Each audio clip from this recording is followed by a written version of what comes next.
24. 20 de octubre. Sábado.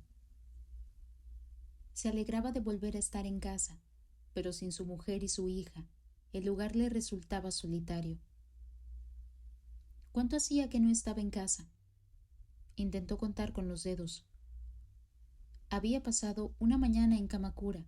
Se había quedado 2 noches inmovilizado en Oshima. Había estado la noche siguiente en la ciudad de los chalets, y luego otra noche en Oshima. Solamente llevaba 5 noches fuera, pero le parecía que había estado mucho más tiempo fuera. A menudo pasaba 4 o 5 noches fuera investigando para algún artículo, pero cuando volvía a casa siempre le parecía que el tiempo había pasado volando. Asakawa se sentó a la mesa de su estudio y encendió el ordenador. Todavía tenía dolores por todo el cuerpo, y le dolía la espalda cada vez que se sentaba o se levantaba. Ni siquiera las 10 horas que había dormido durante la noche podían reparar todas las noches en blanco de la semana anterior. Pero ahora no podía pararse a descansar. Si no se ocupaba del trabajo acumulado, no sería capaz de cumplir su promesa de llevar a su familia en coche a Nikko al día siguiente, domingo. Se sentó delante de su ordenador. Ya había grabado la primera mitad de su reportaje en un disquete. Ahora necesitaba añadir el resto. Todo lo ocurrido desde el lunes, cuando descubrieron el nombre de Sadako Yamamura. Quería terminar aquel documento lo antes posible. A la hora de la cena ya tenía 5 páginas. Llevaba un ritmo bastante bueno. El ritmo al que escribía Asakawa solía acelerarse a medida que avanzaba la noche. A aquella velocidad, al día siguiente podría relajarse y disfrutar de la compañía de su mujer y su hija. Luego, el lunes volvería a su vida normal. No podía predecir cómo iba a reaccionar su jefe de redacción a lo que estaba escribiendo ahora, pero no lo sabría hasta que terminara de escribir. A sabiendas de que probablemente era un esfuerzo inútil, Asakawa continuó y ordenó los acontecimientos de la segunda mitad de la semana. Solamente cuando acabara el manuscrito podría sentir que el episodio se habría acabado realmente. A veces sus dedos se detenían sobre el teclado. La impresión que contenía la foto de Sadako estaba encima de la mesa. Sentía que aquella chica aterradoramente hermosa lo estaba observando, y aquello le estropeaba la concentración. Había visto las mismas cosas que había visto ella con aquellos ojos preciosos. Todavía tenía la sensación de que una parte de ella se le había metido en el cuerpo. No podía trabajar con Sadako mirándolo. Cenó en una cafetería cercana y luego se preguntó de repente qué estaría haciendo Ryuji en ese momento. No estaba realmente preocupado, simplemente acababa de recordar la cara de Ryuji. Y cuando regresó a su habitación y siguió trabajando, aquella cara le siguió flotando en el margen de la conciencia y se fue volviendo gradualmente nítida. Me pregunto qué estará haciendo ahora. Su imagen mental de la cara de Ryuji se enfocaba y se desenfocaba. Asakawa se sintió extrañamente inquieto y tomó el teléfono. Después de 7 timbrazos, oyó que alguien descolgaba y se sintió aliviado. Pero la voz que oyó era de una mujer. ¿Hola? La voz era débil y tenue. Asakawa la había oído antes. Hola, soy Asakawa. ¿Sí? Fue la débil respuesta. Ah, debes de ser Mai Takano, ¿verdad? Tengo que darte las gracias por el almuerzo que nos hiciste la última vez que nos vimos. No fue nada, susurró ella y esperó. ¿Está Ryuji? Asakawa se preguntó por qué simplemente la chica no le había pasado el teléfono ya a Ryuji. ¿Está Ryuji? El profesor ha muerto. ¿Qué? ¿Cuánto tiempo se quedó sin habla? Lo único que podía decir como un estúpido era ¿qué? Se quedó mirando con los ojos vidriosos un punto del techo. Por fin, cuando casi notaba que se le caía el teléfono de las manos, consiguió preguntar. ¿Cuándo? Anoche, sobre las 10. Ryuji había terminado de ver el video en el apartamento de Asakawa el viernes pasado a las 9:49 horas y había muerto exactamente una semana después. ¿Cuál ha sido la causa de la muerte? En realidad, no le hacía falta preguntarlo. Fallo cardíaco repentino. Pero no han especificado la causa exacta de la muerte. Asakawa a duras penas se aguantaba de pie. No se había acabado, simplemente habían entrado en la segunda ronda. Mai, ¿te vas a quedar ahí un rato? Sí, tengo que ordenar los papeles del profesor. Voy en camino, espérame. Asakawa colgó el teléfono y se desplomó en el suelo. El plazo límite de su mujer y su hija eran las 11 de la mañana siguiente. Otra carrera contra el tiempo. Ryuji se había ido. No podía quedarse allí tirado. Tenía que pasar a la acción, deprisa, en aquel mismo momento. Salió a la calle y calculó la densidad del tráfico. Parecía que en coche llegaría antes que en tren. Cruzó por el paso de peatones y se subió al coche de alquiler, que estaba aparcado en la acera. Se alegraba de haber ampliado un día el plazo del alquiler del coche para recoger a su familia. ¿Qué quería decir aquello? Agarrando el volante con las manos, intentó poner sus pensamientos en orden. Le volvió a la mente una escena tras otra, pero ninguna tenía sentido. Cuanto más lo pensaba, menos podía asimilar su mente, y el hilo que conectaba los eventos se enredaba más y más hasta que pareció a punto de romperse. Cálmate, cálmate y piensa, se riñó a sí mismo. Por fin, comprendió en qué tenía que centrarse. En primer lugar, no pudimos averiguar el sortilegio, la forma de escapar a la muerte. Sadako no quería que encontráramos sus huesos y los pusiéramos a descansar con un funeral adecuado. Quería algo completamente distinto. ¿Pero qué? ¿Qué es? ¿Y por qué sigo vivo yo si no descubrimos el sortilegio? ¿Qué quiere decir? Dímelo, ¿por qué solamente sobreviví yo? A las 11 de la mañana siguiente, Shizu y Yoko llegarían al final de su plazo. Ya eran las 9 de la noche. Si no hacía algo, las perdería. Había estado contemplando el caso desde la premisa de una maldición pronunciada por Sadako. Una mujer que había encontrado una muerte inesperada, pero ahora empezaba a dudar de aquella perspectiva. Tenía la premonición de un mal sin fin que se burlaba del sufrimiento humano. Mai estaba arrodillada formalmente en la sala de estilo japonés, con un manuscrito inédito de Ryuji en el regazo. Iba pasando páginas, contemplando cada una de ellas. Pero el tema era difícil, en el mejor de los casos, y no había tenido tiempo de asumir nada. La sala tenía un aspecto cavernoso. Los padres de Ryuji habían recogido el cadáver a primera hora de la mañana y se lo habían llevado a Kawasaki. Ya no estaba. Cuéntame lo que pasó anoche. Su amigo estaba muerto. Ryuji había sido como un compañero de armas para él. Estaba lleno de dolor, pero no tenía tiempo para revolcarse en sus sentimientos. Asakawa se sentó al lado de Mai e hizo una reverencia.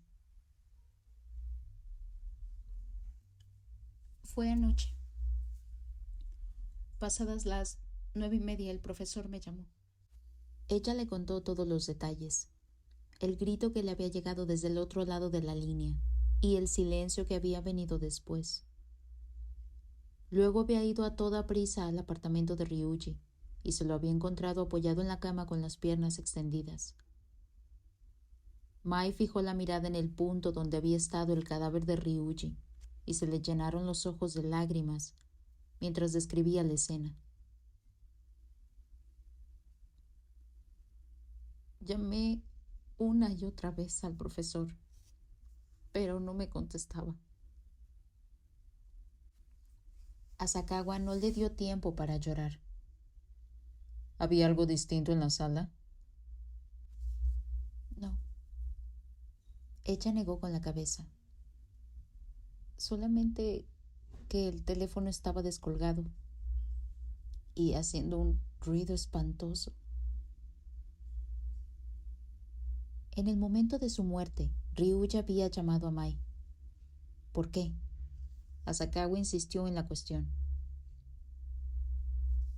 ¿No te dijo nada en aquel momento?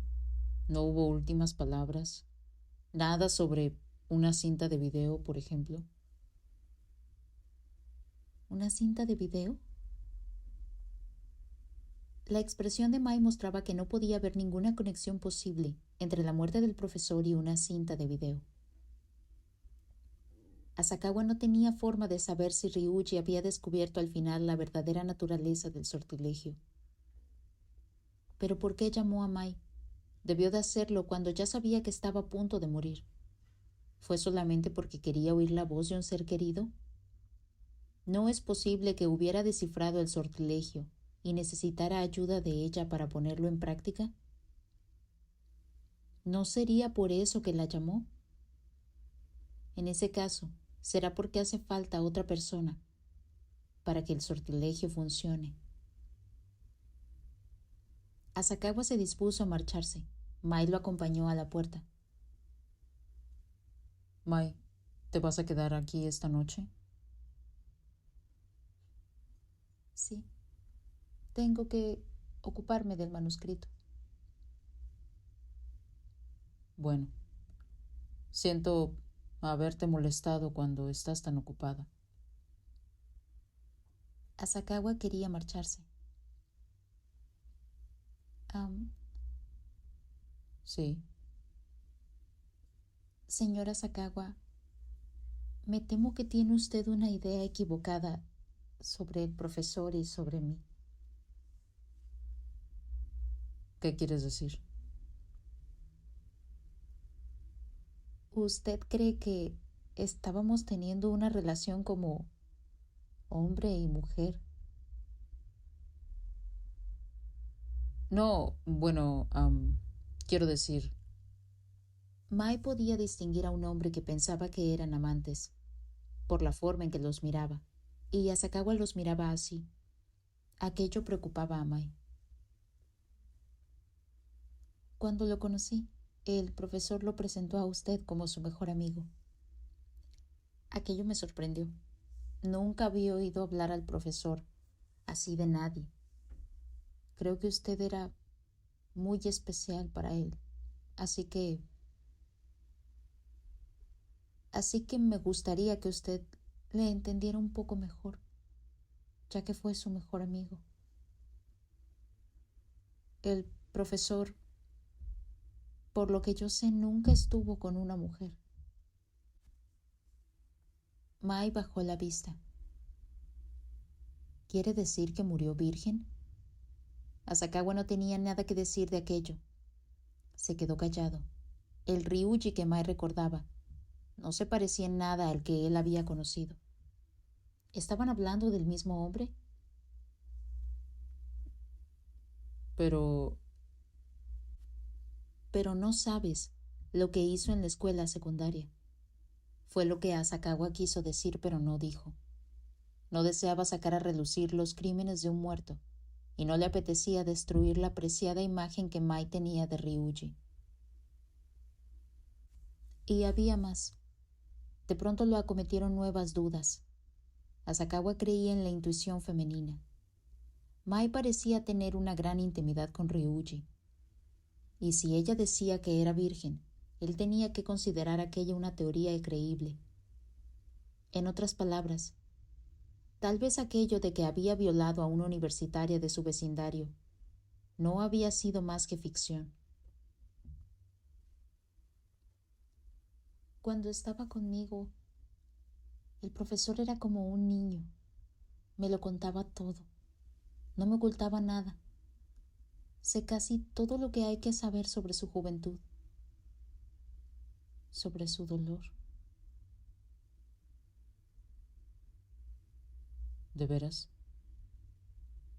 Fue lo único que pudo contestar Asakawa. Cuando estaba conmigo era tan inocente como un niño de 10 años. Cuando había terceras personas delante era un caballero y con usted supongo que interpretaba un sinvergüenza. ¿Tengo razón? Si no hubiera... Mai tomó su bolso blanco con un ademán suave, sacó un pañuelo y se secó los ojos. Si no se hubiera inventado aquello, nunca habría sido capaz de salir adelante en el mundo. ¿Entiende lo que le digo? ¿Lo puede entender? Asakawa estaba más horrorizado que otra cosa, pero entonces se dio cuenta de algo. Para un tipo que había sido bueno en sus estudios y excelente en los deportes, Ryuji había sido un tipo bastante solitario. No había tenido un solo amigo íntimo. Era tan puro, nada superficial, como los capullos con los que voy a la universidad. Nada que ver con él. El pañuelo de Mai ya estaba empapado de lágrimas. De pie en el umbral, Asakawa descubrió que tenía demasiado que pensar como para encontrar unas palabras adecuadas con que despedirse de Mai. La imagen de Ryuji que él había conocido era completamente distinta de la que tenía Mai. Su visión del hombre se había vuelto tan difusa que ya no era reconocible. Había una oscuridad oculta dentro de Ryuji. No importa cuánto se esforzara, Asakawa no podía llegar a entender su personalidad. ¿Había violado realmente a aquella chica cuando iban al instituto? Asakawa no tenía manera de saberlo, ni tampoco por qué había seguido haciendo aquellas cosas que decía que hacía. Y en aquel momento, con el plazo límite de su familia al día siguiente, Asakawa no quería pensar en nada más. Así que lo único que dijo fue: Ryuji también era mi mejor amigo. Aquellas palabras debieron de complacer a Mai. Su cara adorable adoptó una expresión que podría haber sido una sonrisa, o bien podría haber sido más llanto. Luego hizo una leve inclinación. Asakawa cerró la puerta y bajó las escaleras a toda prisa. Después de salir a la calle y alejarse del apartamento de Ryuji, de pronto le abrumó el recuerdo de aquel amigo que lo había invertido todo en aquel juego peligroso, e incluso había sacrificado la vida. Asakawa no se molestó en secarse las lágrimas.